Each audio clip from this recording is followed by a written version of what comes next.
Hello, this is Michael Fesenmaier. I am proud to be the principal at New Berlin West and happy to bring to you my portion of the first parent newsletter for the 16-17 school year. We are going to title this Westwards, things you might keep hearing about or you've heard or maybe you've read that maybe more information would be helpful for you. Also some additional information about things that are coming up throughout the school year. In this issue, our focus is going to be on flex time, something that has some consistency with last year, but also some changes as we begin the school year. Talk a little bit about National Bullying Prevention and Awareness Month and the Parent Nights with the Principal that will be ongoing throughout the school year. First, in talking about flex time, it's a time for students to access supports, connect with teachers, and to build and do something to positively impact their learning throughout the school year. The students may be seeking an instructor for support, or an instructor might request them. If they're needed to come to a classroom, they could have collaborative work time within their classroom or with other students in different areas of the building. It's a time where some club and activity meetings take place, and students could do things like project work, test reviews, lab activities, or other activities that support their learning in classes throughout the school year. Very much like last year, the time frame and the schedule is the same. The opportunities for students are very much the same. Teachers may have narrowed the focus of some of their sessions this year, and then student choice and teacher request is very much the same. Teachers can request students to come, and students can also choose to go see teachers if they feel there's a need.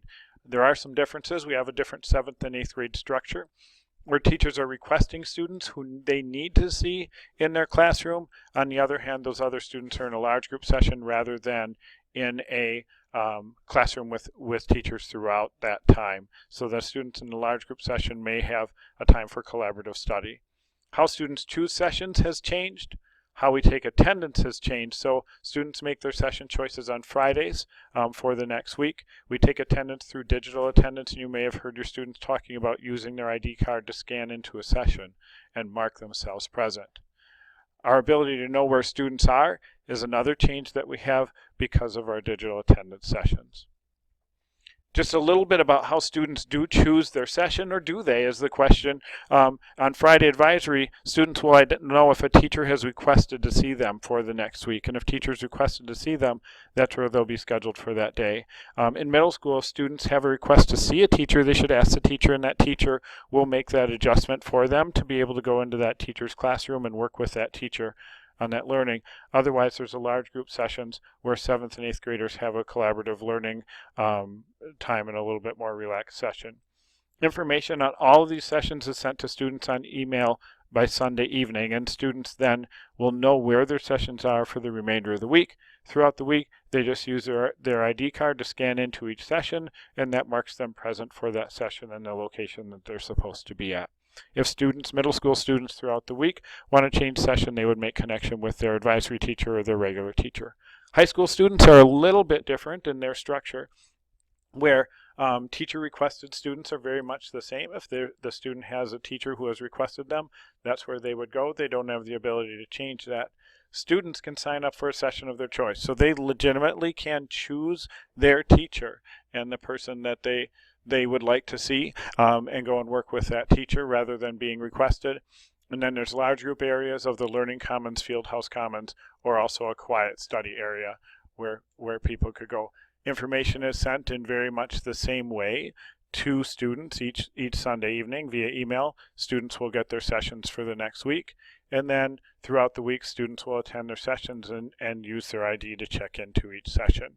If students want to change a session, it's a little bit different for middle school and high school students starting next week. So up to this point, students needed to see a classroom teacher or advisory teacher to change that session, and they had to make contact prior to the session starting in order to make that change.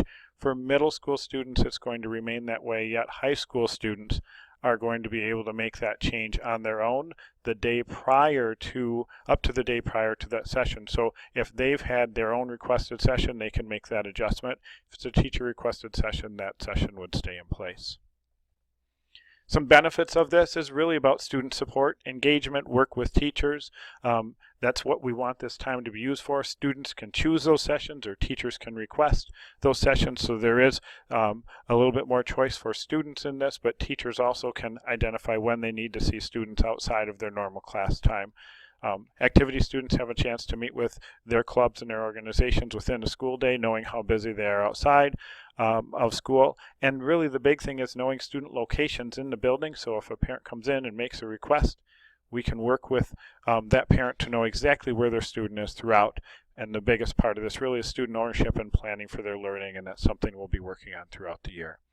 We're also working to some challenge areas. We're working on these, and we'll continue to give you more information on streamlining our attendance process. We think it's good so far, but we're continually making changes to upgrade and update that to make it more effective. And then we're working to try and find some opportunity for flexibility for students to see multiple teachers during their sessions, and some students have requested that experience. Moving on from flex time, and we hope that gives you a little bit more information about that, we're looking at the National Bullying and Awareness Prevention Month and some of the different activities that we'll be doing for that, and that's through the month of October. We are going to promote Blue Shirt Day. Blue Shirt Day is Monday, October 3rd, and Monday, October 3rd and throughout the month of October, we're encouraging students and staff to wear blue in support of bullying prevention, and you can look at the Stomp Out Bullying website that's linked in this session for more information. And October 19th is Unity Day. It's a national day for kindness, acceptance, and inclusion, and our students and our staff will be encouraged to wear orange on this day, really to promote that kindness, acceptance, and inclusion for all. Also on October 19th, we're going to have a program for our 7th grade students during their flex time, and that program is called Don't Be a Monster. It's a bullying prevention program that our current 8th graders saw last year, so this will be a great program for our 7th graders this year. We'll have additional activities throughout the month and throughout the year, but those are some things we wanted to highlight. The last thing that I would like to mention is that we will have parent nights with the principal, and we've identified evenings throughout the year for those. The first of those will be October 11th at 6 p.m. in the Learning Commons or library. We're going to touch on the topics of achievement-based grading and flex time. If you're interested in those, we highly encourage your attendance, as we'll be able to answer questions, clarify information for you about those things. If you have suggestions for topics, please feel free to email me at the email linked below. And with that, that closes my session. I would like to thank you for your support and your support of your students in our school. As we've started the school year, we've had an excellent start, and we look forward to a great school year.